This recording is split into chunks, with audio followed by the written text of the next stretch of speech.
welcome to Falcon Spotlight, where we get to meet some of the people that make Faribault High School such a special place to be. My name is Shawn Peck, and I'm very proud to serve as assistant principal at Faribault High School. And today I'm joined by Ms. Laura Gehlhar, who teaches EL here at the high school. And one thing, just to kind of set the tone, when we use those letters EL, it means English learners, and so Ms. Gehlhar is teaching a lot of our immigrant students. And Minnesota is very unique in this way. And in our district, we have over 800 immigrant students that receive EL services, and so Ms. Gehlhar serves a very, very important role for our district and for these students. So Ms. Gehlhar, thank you so much for being here today. Well, thanks for having me. I want to just kind of start out by you telling us a little bit about your background. How'd you get into teaching, and how'd you find your way to Faribault High School? Well, actually, I didn't think I ever wanted to be a teacher. My mother was a teacher, and her mom was a teacher, and all her sisters were teachers, and my sister was a teacher. But growing up, I didn't want to be a teacher. I wanted, like, no, that's not for me. And I went to college and wasn't sure what I wanted to do, and then I started working as a para at a school in Mankato, and I was in an EL classroom and ended up just loving working with the EL students there and really loving that challenge of helping them to navigate school in a new country and figuring out the language to be able to be successful in school. And so you have this just tremendously up close and personal experience with immigrant kids and their families, and some of our viewers might not have that same experience. What have you learned about the immigrant experience from working with these kids that maybe you could share with our community? Something that I've learned is that everyone has a story to share, and everyone's stories are different. Even students or their families coming from similar places or seems to be similar backgrounds, they might have totally different experiences of where they're actually from or what they've all gone through. And I love getting to know them and hearing what their stories are. And I'm able to see how far that they've come. And sometimes we may not recognize all that someone has gone through to come to the United States and all that they've learned and how much that they're accommodating in order to function in American culture.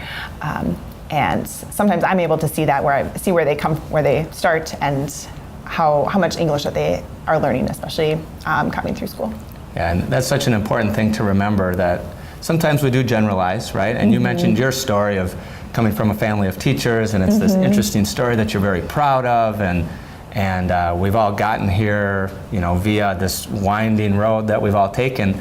And for the students to have the ability to share their story seems like it would be a very important and impactful way for them to start to feel welcome in our space. Is that kind of what you found as well? Oh, yeah. Yeah. Another thing I wanted to bring up, you have the good fortune, I think, of working on a very strong team. Our EL department here at Faribault High School is very, very strong, and it seems like some very tight bonds. Seems like you guys enjoy each other, have a lot of fun.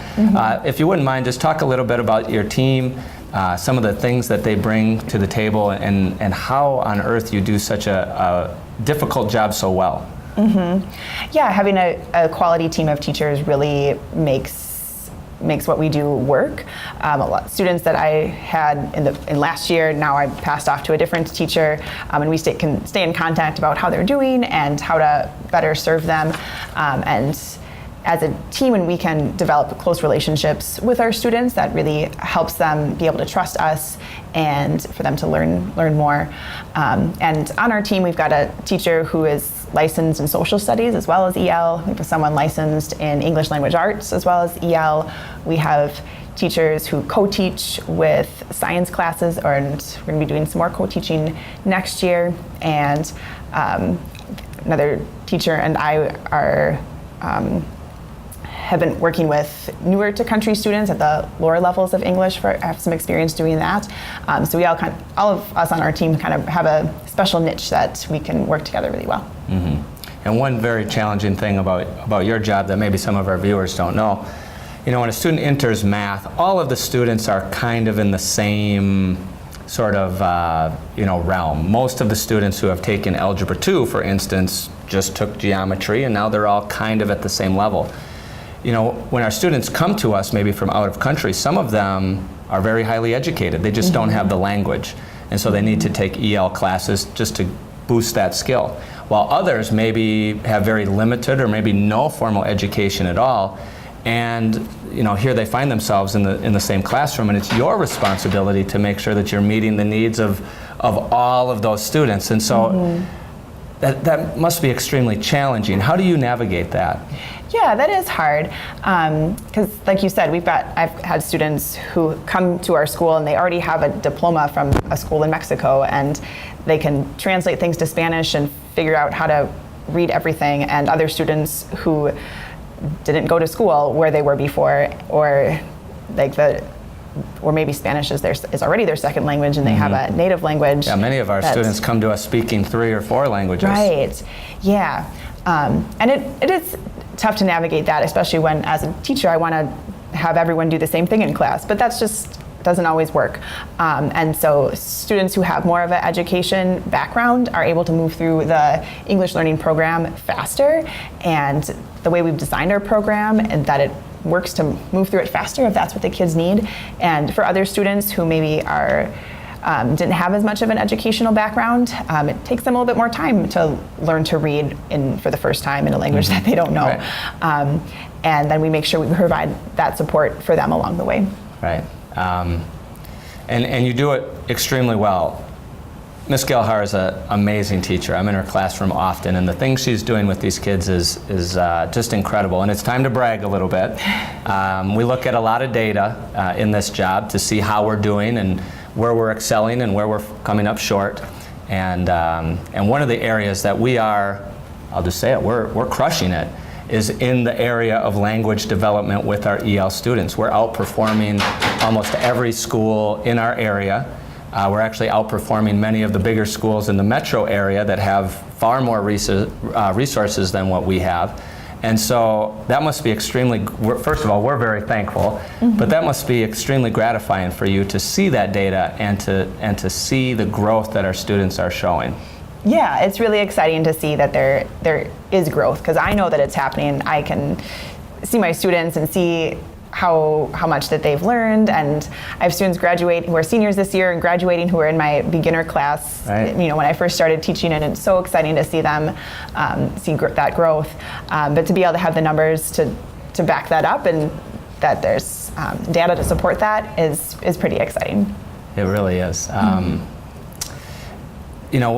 Here we say we are Faribault. A lot is kind of one of our sayings, and what we mean, at least what I mean when I say it, is we all come from a different place, a different background.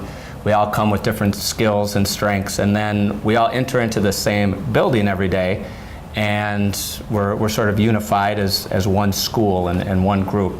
And that, I think, takes on some special meaning in an EL classroom when people are literally coming from every corner of the world, right? We've got students from East Africa, West Africa, Central America, Mexico, and then they find themselves into this classroom. And that message of we are Faribault, hopefully serves to unify it. But what have you noticed about EL students sort of bonding together, the cultures mixing together, and then the friendships that are made across languages and across cultures? What does that look like in your world? Well, it's really fun for me to see when my Somali-speaking students make friends with my Spanish-speaking students, and they teach each other some of their language.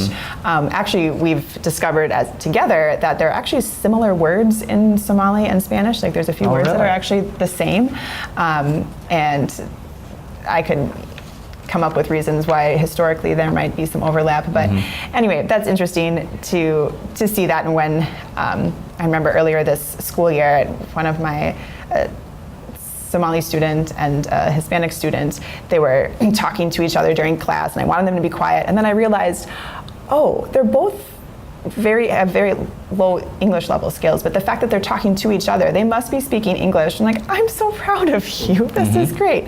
And I think that's really helpful when we can have the different ethnic groups make friends with each other, and we get that time together in my class.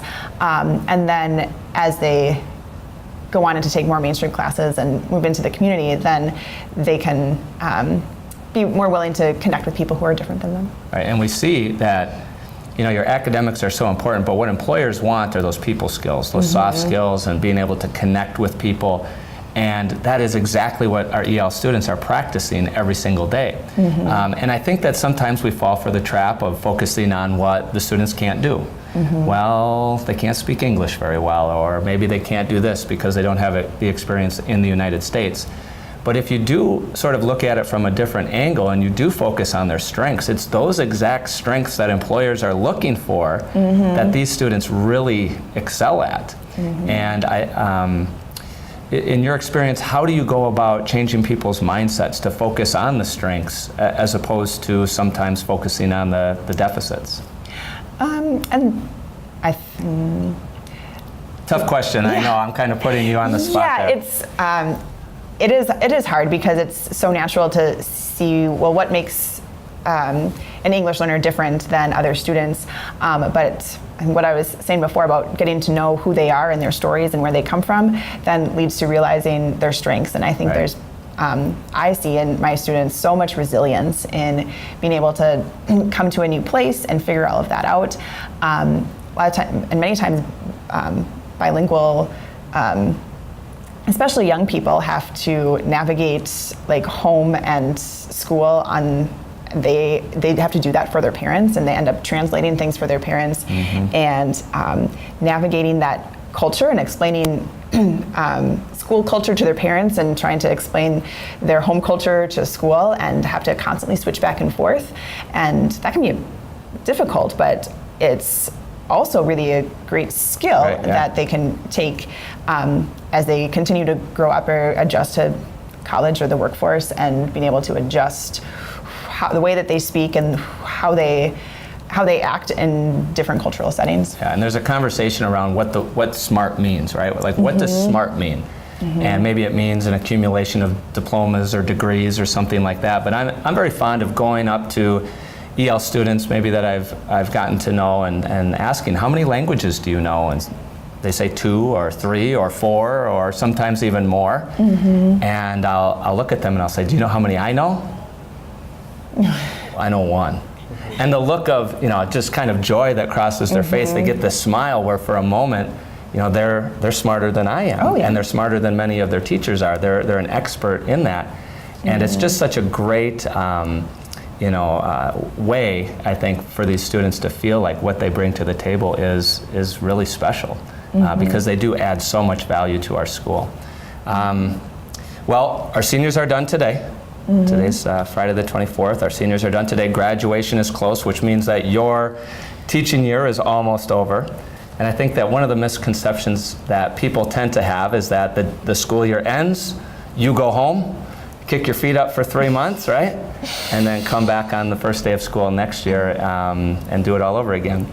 And I know that that's not really how it works, but what are your plans over the summer to not only relax, and we all need that, right? A little bit of self-care, but also to make yourself a better teacher next year. What would you want our viewers to know about what you or a typical teacher does to reflect on the previous year and get ready for the next year? Well, for starters, when the students are done next week, well, 2 weeks from now, the teachers will be here for probably another week or so doing professional development, and I know the EL team is going to be working with rewriting some standards to make sure that that there's language objectives and goals integrated into all those standards. I'm going to be taking a graduate level course about how to better advocate for English learners this summer. And I'm going to be going through a lot of my curriculum this summer at the classes that I'm teaching, and being able to make sure that's organized and pass that off to a different teacher who will be taking on those classes. Next year I'm going to be doing some co-teaching, and so I want to make sure that I plan for that and meet with that teacher and make sure that we're set up for success before next school year starts. And I'll probably also be doing some reading. I don't always have time to do that during the school year, but catch up on some reading, time to just kind of think about and reflect on this school year and what might bring in the future. Right. So you'll have maybe a good 15, 20 minutes off, and then it's right back to work, like that. Yeah. Well, that's excellent. Last question here, and then we'll kind of wrap it up. If you're a wonderful teacher, I just cannot say enough great things about you. If there was a young person just either entering the profession or maybe one of our high school kids that said, you know what, I really want to be a teacher. What advice would you give to them about what it takes to be so good at what you do? I think it's a lot of the people skills. It's being able to relate to people, and so I would encourage anyone interested in education to have as much experience as they can working with young people, working with others, and being able to to recognize not just maybe how they could teach them or help them, but also to be able to see the strengths in other people as well. And what was the other part of what? What advice would you give to either a student or someone already in the profession to take their game to the next level? So you mentioned relationships, which Mr. Benty, who is our principal here, he's actually the Southeast Minnesota Principal of the Year this year, so it's a huge honor. Way to go, Mr. Benty. I've heard him say many times, teaching is about three things: relationships, relationships, relationships. And I think that's great advice for anybody, and you do just a wonderful job of that. Was there anything else in that same vein of what it takes to just be excellent at this job?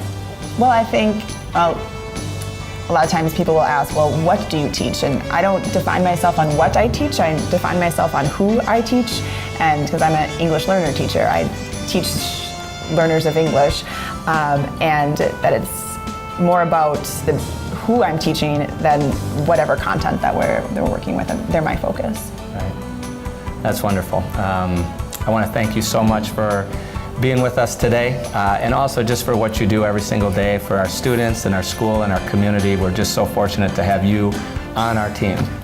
And to everyone watching, thank you for tuning in. Again, this has been Falcon Spotlight. Until next time, we are Faribault.